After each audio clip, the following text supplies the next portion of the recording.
Subscribe করুন Sony ৮, click করুন bell icon. আসছে গোপাল, যাচ্ছে গোপাল, ভাবছে গোপাল, হাসছে গোপাল। যুগের পরে যুগ কেটে যায়, মানুষ তাকে ভোলে না। যুগের পরে যুগ কেটে যায়, মানুষ তাকে ভোলে না। চলে না রে, চলে না রে, চলে না রে, চলে না, চলে না রে, চলে না রে, কাকে ছাড়া চলে না। কে সে পরিচয় কি তার? হাসির রাজা, জ্ঞানের রাজা, রসিক রাজা গোপাল ভাঁড়। হাসির রাজা, জ্ঞানের রাজা, রসিক রাজা গোপাল ভাঁড়। হাসির রাজা, জ্ঞানের রাজা।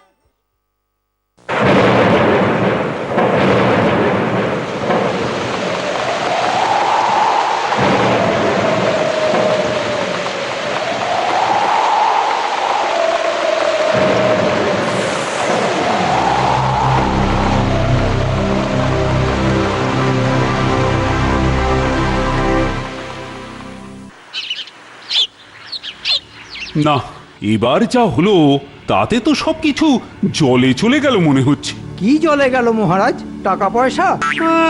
নেকা যেন কিছুই জানে না।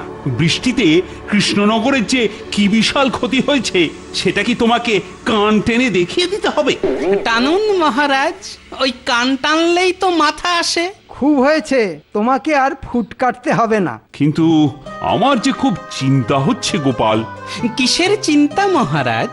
এই যে প্রজাদের বাড়িঘর সব ভেঙে গেছে, তার কি হবে? শুধু কি তাই মহারাজ, তার সঙ্গে রাস্তাঘাটও তো সব নষ্ট হয়ে গেছে। ফসলেরও মারাত্মক ক্ষতি হয়েছে। সেই তো, ক্ষতি তো একটা নয়। খুব তাড়াতাড়ি এসব সামাল না দিলে নবাব বা ইংরেজ সৈন্যরা আক্রমণ করলে তো আরো বড় ক্ষতি হয়ে যাবে। সেই জন্যই তো আরো বেশি করে চিন্তা হচ্ছে। সব চিন্তা ছেড়ে আগে ওদের মাথার উপরে ছাদের ব্যবস্থাটা করুন মহারাজ। ঠিক বলেছ পণ্ডিত। আর ফসল নষ্ট হওয়ায় লোকের হাতে টাকা পয়সাও থাকবে না, ফলে তার ব্যবস্থাও করতে হবে। এসব ওদের কর্মফল। আপনি আর এত ভেবে কি করবেন মহারাজ? না না না, চোখের সামনে প্রজাদের এই কষ্ট আমি দেখতে পারবো না মন্ত্রী। মহারাজ, এই বিপদ থেকে বেরোতে হলে যত তাড়াতাড়ি আর যত বেশি সম্ভব রাস্তা সারাই আর বাড়িঘর তৈরির কাজ করানো দরকার। আর তাতেই সবার লাভ হবে। তাই লোক ডেকে কাজের বরাত দিয়ে দিন। কেন, ঘটা করে আবার লোক ডাকার কি হয়েছে? হ্যাঁ হ্যাঁ, সত্যি তো গোপাল, এর মধ্যে আবার লোকজন ডাকাডাকি করব কেন? মেরামতির জন্য 5 জন 5 রকম দর হাঁকলে যার দর কম হবে কাজের বরাত তাকেই দেবেন মহারাজ। মা, গোপালের কি বুদ্ধি! এটা তো ঠিক বলেছ গোপাল। কিসের ঠিক মহারাজ? আমি থাকতে আপনি কেন লোক ডাকবেন? ও, তাহলে তুমি ডেকে আনবে বলছো? বাহ বাহ, তাহলে তো বেশ ভালোই হয়। লোক লাগবে না, যা কাজ আছে সেটা আমি দায়িত্ব নিয়ে করে দেব মহারাজ। এ, তুমি একাই করে দেবে?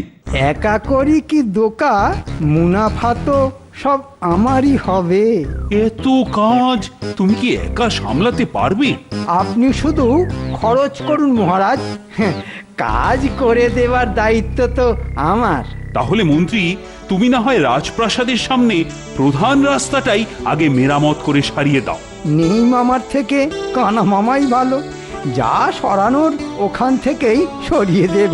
দেখবেন কাজ করে আমি একেবারে কাঁপিয়ে দেব। একেই বলে মুখে নাং মারিতাং জগৎ।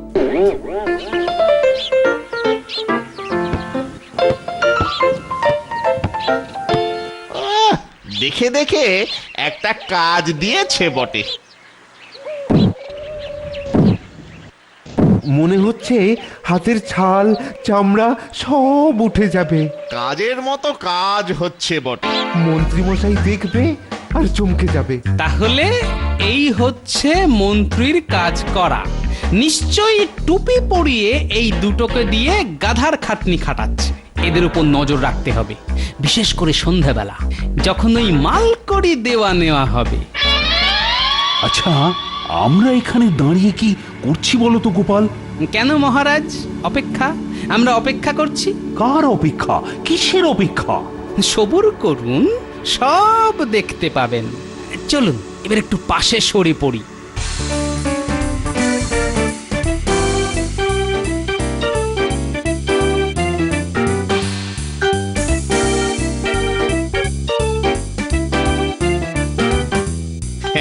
কাজ হয়ে গেছে।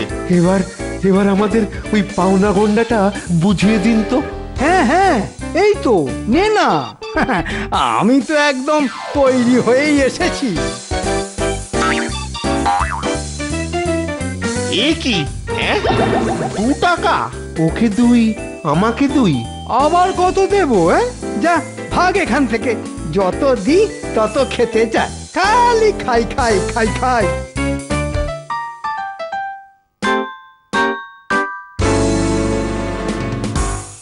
বেটাদের অল্পের ওপর সামলে দিয়ে বেশ মোটা টাকা কামিয়ে নিয়েছি। এইভাবে চললে আমায় আর কে দেখে? কি দেখছেন মহারাজ? দেখছি মন্ত্রী বেশ কায়দা করে অনেক টাকা রোজগার করে ফেললো। তাহলেই বুঝুন কিছু মানুষকে ঠকিয়ে দিয়ে মন্ত্রী কিরকম অন্যায় করছে। না না না, তা কেন হবে? এটাতে তো আমি তেমন অন্যায় কিছু দেখছি না। সে কি মহারাজ, এক জায়গায় বেশি টাকা আর বেশি জল জমে গেলে দুটোই ক্ষতিকর। কাজ করেছে, টাকা নিয়েছে, এবার সে টাকা খেলো না মাথায় মাখলো, তাতে কি এসে যায়? কি যায় আর কি আসে সেটা তো কাল রাজসভাতেই দেখতে পাবেন মহারাজ। মহারাজ, রাস্তার কাজ শেষ। এবার তাহলে কোন কাজটা বাকি রইল? হ্যাঁ মানে সে তো অনেক কাজই আছে, তবে তবে আবার কি মহারাজ? হাতের কাছে কাজ থাকলে আমি আবার চুপ করে বসে থাকতে পারি না। হ্যাঁ, মন্ত্রীমশাই তো কাজের মানুষ। গোপাল তো ঠিকই বলেছিল। মন্ত্রী তো দেখছি রোজগার করার জন্য বেশ উঠে পড়ে লেগেছে। কাজ দিন মহারাজ, কাজ দিন। আসলে চুপ করে বসলেই আমার হাত পা কেমন টন টন করে। আর কানের কাছে টাকার থলি খালি ঝনঝন ঝনঝন করে। তুমি থামা। কাজ করবে? হ্যাঁ হ্যাঁ করবে বই কি, তবে আমি বলছিলাম কি ওই একটা একটা করে করতে হবে। বেশ, তাই নাই হবে মহারাজ। কি বলো গোপাল? কম খেলে নাই খেদ, বেশি খেলে বাড়ে মেদ। মা, কি সুন্দর। এবার এই কবিতার তাৎপর্যটা বিশ্লেষণ করে দাও গোপাল। না মানে ওই খাবার সময় একটু বুঝে শুনে খাওয়াই তো ভালো। এই সবাইকে দিয়ে টিয়ে হচ্ছে কাজের কথা, কোথা থেকে আবার খাবার নিয়ে হাজির হলো? ব্যাপারটা কেমন হলো? আসলে গোপালের বুদ্ধি তো পেটেই থাকে, তাই গোপালও সব সময় খাই খাই করে। বেশ বেশ, এখন খাওয়া ছেড়ে কাজের কথা বলো। সেই জন্যই তো বলছি মহারাজ, আপনি বরং আমাদের সবাইকে একই রকম কাজ করতে দিন। কিন্তু সবাই একই রকম কাজ কি করে করবে? কেন মহারাজ, আপনি না হয় সবাইকে 1 বিঘে করে জমি দিন। জমি তাই আবার হয় নাকি? মনে হচ্ছে গোপাল নিশ্চয়ই একটা কিছু ভেবেছে। এখন মুখ বন্ধ করে শুধু গোপালের কথায় হ্যাঁ আর হুঁ করে যাই। মহারাজ, 1 বিঘে জমিতে কি আমরা গরু চড়াবো? মহারাজ, আপনিও? আমরা সবাই আলাদা আলাদা ভাবে প্রত্যেকের ওই 1 বিঘে জমিকে 2 দিনে চাষের উপযোগী করব। সে আবার কি? নেই কাজ তো মাটি কাজ। এই বৃষ্টিতে খুব ক্ষতি হয়েছে। এখন চাষের জন্য জমি তৈরি করে দিলে প্রজাদেরও ভালো হবে মহারাজ। মন্ত্রীমশাই, আপনি বরং ওই হিসেব করে দেখুন যে ওই জমি চাষ করতে কত খরচ হতে পারে। এই তো এবার টাকা পয়সা সরিয়ে ফেলার একটা মৌকা পাওয়া গেছে। কি হলো, মনে হচ্ছে খুব কঠিন একটা অঙ্ক দিয়ে দিয়েছি? না না, এ আর এমন কি কঠিন? ওই 500 টাকা করে দিলেই চলবে। বেশ, তাহলে মহারাজ আপনি আমাদের ওই 500 করে টাকাই দিন।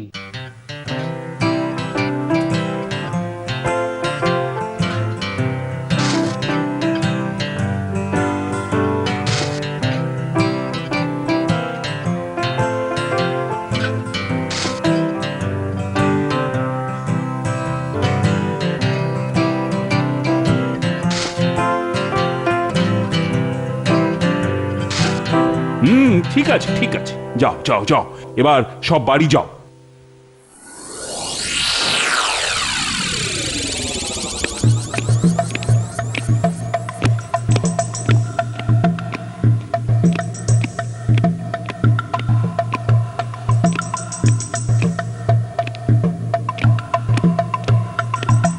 এসো গোপাল এসো।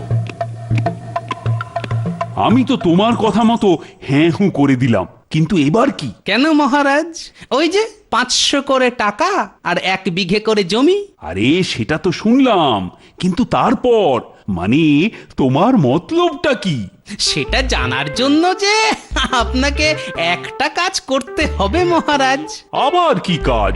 না না, তেমন কিছু নয়। ওই আপনাকে আমার সঙ্গে সঙ্গে একটু ছদ্মবেশ ধরে ঘুরতে হবে। ব্যাস শুধু এই? হ্যাঁ, আর সঙ্গে একটু চোখ কান খোলা রাখতে হবে। তার না রাখার কি আছে? বেশ, তাহলে আজ থেকেই বেরোনো যাক মহারাজ। মানে একদম আজকেই? বেশ বেশ, ঠিক আছে ঠিক আছে। তাহলে তোরা তৈরি তো? কেন মন্ত্রী মশাই? আপনি কি আমাদের নিয়ে ঘুরতে যাবেন? তাই তাই তাই, মন্ত্রী মশাইয়ের সঙ্গে যাই। এইসব আদিক্ষেতা বন্ধ করে যা বলছি ভালো করে শোন। হ্যাঁ বলুন বলুন। আমরা সব শুনছি। এবার আর রাস্তা নয়, জমি কোপাতে হবে। ওরে বাবা, বড় কাজ। তার মানে বড় মজুরি? 2 দিনের মধ্যে পুরো 1 বিঘে জমি কুপিয়ে চাষের মতো করে দিতে হবে। কিন্তু কিন্তু এবার আর ওই 2 টাকায় হবে না, বেশি চাই। হবে হবে, এই হাতে আমি কাজ পাবো আর ওই হাতে তোরা টাকা পাবি। এখন যা, কাল থেকে কাজে লেগে পড়। মহারাজ শুনলেন তো মন্ত্রীর পরিকল্পনা? বেশ ভালোই তো ভেবেছে দেখছি। তাহলে এবার চলুন, বাকিরা কে কি করছে দেখি।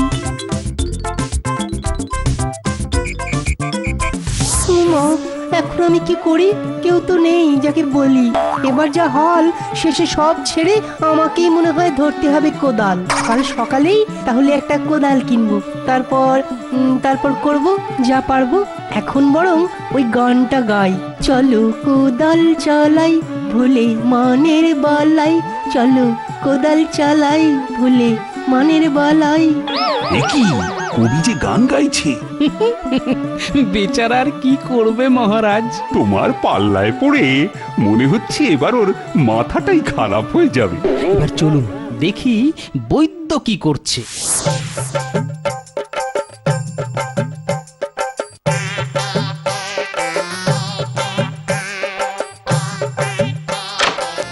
ও ভাই, ও ভাই, একটু একটু শোনো না ভাই। হ্যাঁ হ্যাঁ বলুন, কি বলবেন? বলছি যে আমাকে একটু সাহায্য করতে পারবে? আমরা আবার কি সাহায্য করব? আমরা তো ওই চাষবাস ছাড়া কিছুই জানি না। ওইটুকু জানলেই হবে। তার মানে? মানে আমার ওই 1 বিঘে জমি 2 দিনের মধ্যে কুপিয়ে দিতে হবে। আপনার জমি? না না, আমাদেরই জমি কে কোপায় তার ঠিক নেই। আমরা আবার আপনার জমি কোপাতে যাব? হ্যাঁ হ্যাঁ, চল চল। না, মনে হচ্ছে কাল থেকে আমাকেই মাঠে নামতে হবে। আমি এই কোদাল শাবল এই সব দিয়ে এমন একটা যন্ত্র বানাবো যে খুব সহজেই পুরো জমি খোঁড়া হয়ে যাবে। কিন্তু এখনো তো কিছুতেই যন্ত্রটা জোড়া লাগাতে পারলাম না। দেখি খুব তাড়াতাড়ি কিছু একটা সূত্র বার করতে হবে।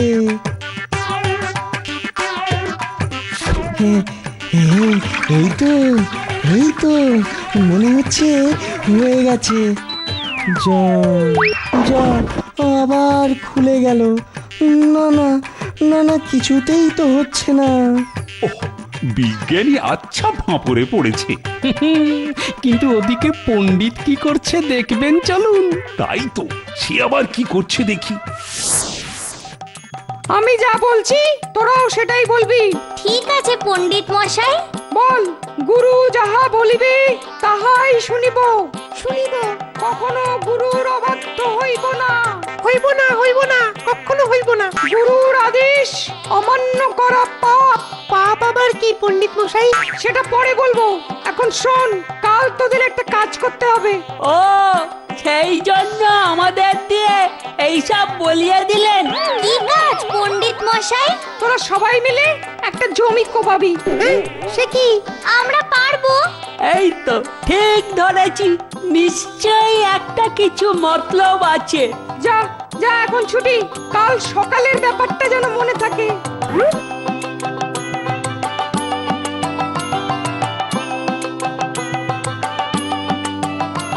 ওহ, পণ্ডিত তো দেখছি বাচ্চাগুলোকেও ছাড়ছে না। তাহলেই ভাবুন মহারাজ, সবাই কেমন মরিয়া হয়ে গেছে। কিন্তু গোপাল, সবই তো দেখলাম, সবই শুনলাম, কিন্তু ভালো করে তো কিছুই বুঝতে পারলাম না। এখন শুধু দেখে যান আর শুনে যান, মানে আমি পরে বোঝাবো। সে না হয় বোঝাবে, কিন্তু তোমার ভাগের জমি সেটা আর কি হবে? ও বেশ, তো আসুন না আমার সঙ্গে, দেখুন আমি কি করি।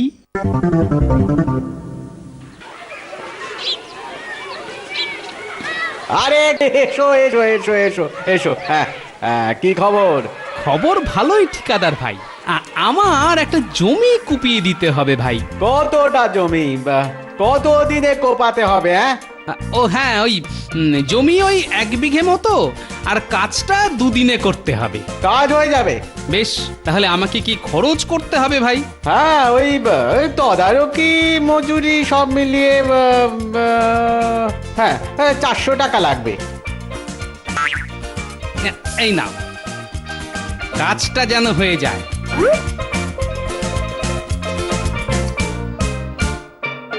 টাকা নিয়ে তো লোকটা কেটে পড়লো।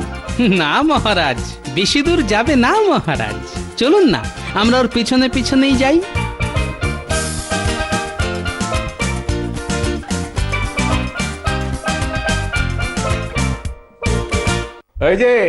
এই যে সর্দার, কাজ আছে। কি কাজ বাবু? 2 দিনের মধ্যে চাষের জমি কুপিয়ে দিতে হবে। হয়ে যাবে বাবু, 10টা লোক লাগিয়ে দেবো। কত কি লাগবে? আপনি ওই সব মিলিয়ে 300 টাকা ধরিয়ে দেবেন।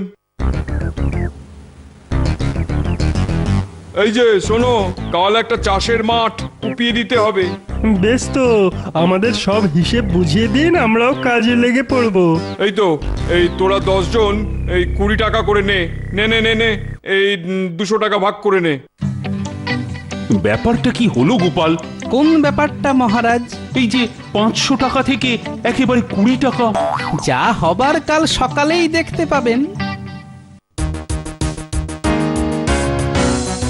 দেখুন মহারাজ, এদিকে যতটা জমি ছিল সব জমিতেই কাজ শুরু হয়ে গেছে। সেনাপতি দেখছি একেবারে সৈন্যবাহিনী নামিয়ে ফেলেছে। হ্যাঁ, সবাই নিজের নিজের মতো চেষ্টা করছে। কিন্তু ওই বিজ্ঞানী আর জ্যোতিষীর জমি তো ফাঁকাই পড়ে আছে।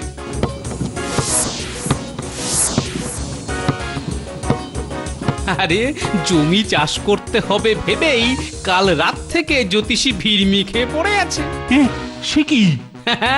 ওই একবার জ্ঞান আসছে আবার চলে যাচ্ছে, আসছে আর যাচ্ছে। আর বিজ্ঞানী? আজ সকালেই দেখেছি বিজ্ঞানী সেই যন্ত্র নিয়ে পড়ে আছে। বলো কি? একবার করে তার ছিঁড়ছে, একবার করে মাথার চুল ছিঁড়ছে। এতক্ষণে বোধহয় সব চুলই উঠে গেল। কেলেঙ্কারি কাণ্ড রে বাবা। আসল ব্যাপারটা তো কালকে হবে মহারাজ। আসল ব্যাপার? ওই যে যখন সবাই নিজের নিজের কাজের হিসেব দেবে। এই যে সবাই এসে গেছো দেখছি। সবাই আছে মহারাজ। তাহলে কার কাজ কত দূর হলো হিসেবটা দাও দেখি। আমার জমি সে তো 12 আনাই বাকি মহারাজ। আমি একা মানুষ, ওই 5 ভাগের 1 ভাগই হয়েছে মাত্র। আমি অবশ্য সৈন্যদের নিয়ে একটা চেষ্টা করেছিলাম মহারাজ, কিন্তু ওই বল্লম নিয়ে কুচকাওয়াজ করা আর মাঠ জুড়ে ওই শাবল কোদাল নিয়ে মাটি কাটা, একদম আলাদা ব্যাপার মহারাজ, ও সব হবে না। কিন্তু কাজের কাজ কদ্দূর হলো? অর্ধেক কাজ প্রায় সারা মহারাজ। আমার তো যন্ত্রই হয়নি, তাই কাজেরও কোনো খবর নেই। আর মন্ত্রী, তোমার তোমার কি খবর? না মানে আমারও তো হয়ে যাওয়ারই কথা ছিল, কিন্তু মাঝখান থেকে বটার ঘটা বেঁকে বসায় মন্ত্রী মশাইয়ের আশা একেবারে জলে ধুয়ে গেল। ও তার মানে এই টেকই নিশ্চয়ই কোনো কলকাঠি নেড়েছে। আহ, নিজের মনে বিড়বিড় না করে আমাকে বলো ব্যাপারটা কি? কি আবার মহারাজ, ওই মজুরিতে পোষায়নি বলে বটার ঘটা কাজে ধর্মঘট করেছে। কথাটা কি সত্যি মন্ত্রী?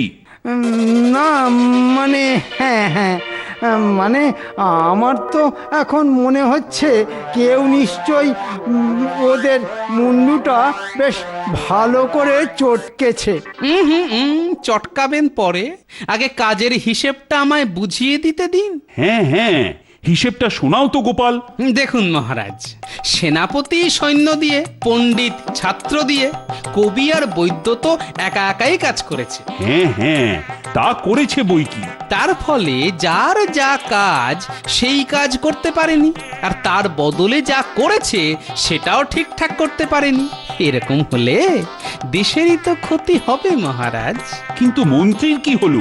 মন্ত্রী আরে মন্ত্রী একাই তো সব মুনাফাটুকু ঝেপে দিতে গিয়ে শ্রমিক অসন্তোষের মুখোমুখি হলো। সর্বনাশ, এর ফল তো আরো মারাত্মক। অথচ আমাকে দেখুন মহারাজ, সমস্ত টাকাটাই আমি ঠিক ঠিক লোকের মধ্যে ঠিকভাবে ভাগ করে দেবার ব্যবস্থা করেছি। আর তার ফলে তোমার কাজও ঠিক সময় শেষ হয়েছে। আপনার ওই বাড়তি টাকা বা কাজ আমাকে নিয়ে মোট 13 জনের কাছে পৌঁছলো। ফলে আমরা আরো বেশি বাজার হাট করব, ফলে ঘুরে চাষিদেরও উপকার হবে। দারুণ দারুণ গোপাল, তোমার তুলনা নেই। তাহলে এখন বুঝলেন তো মহারাজ, ঠিক কাজ ঠিক লোককে দিয়ে করালে কাজও হবে, আর যোগ্যতা অনুযায়ী অর্থের সমবন্টনও হবে, আর আমাদের দেশও তরতর করে চলবে। সবই যখন বুঝলেন মহারাজ, তাহলে রাজ্যের বাকি কাজগুলো। ও হ্যাঁ, ওগুলো এবার আমি যার যা কাজ তাকেই দেব। আর মন্ত্রী, বলুন মহারাজ। তোমার ওই লোক ঠকিয়ে সব টাকা টেঁকে ভরা আমি বার করছি। কাল থেকে নিজের টাকায় তুমি রাজ্যের সব ভাঙা বাড়ি ঘরের চাল সারাবে। হ্যাঁ, সব বাড়ির? মহারাজ, আমি তো পথে বসে যাব। বসবে না দাঁড়াবে সে তোমার ইচ্ছে, তবে আমার এখন একটা কথাই বলতে ইচ্ছে করছে। বলুন মহারাজ। গোপালের অর্থশাস্ত্র জিন্দাবাদ। জয় গোপালের জয়। For more updates, subscribe to our channel, click the show links and enjoy watching the videos.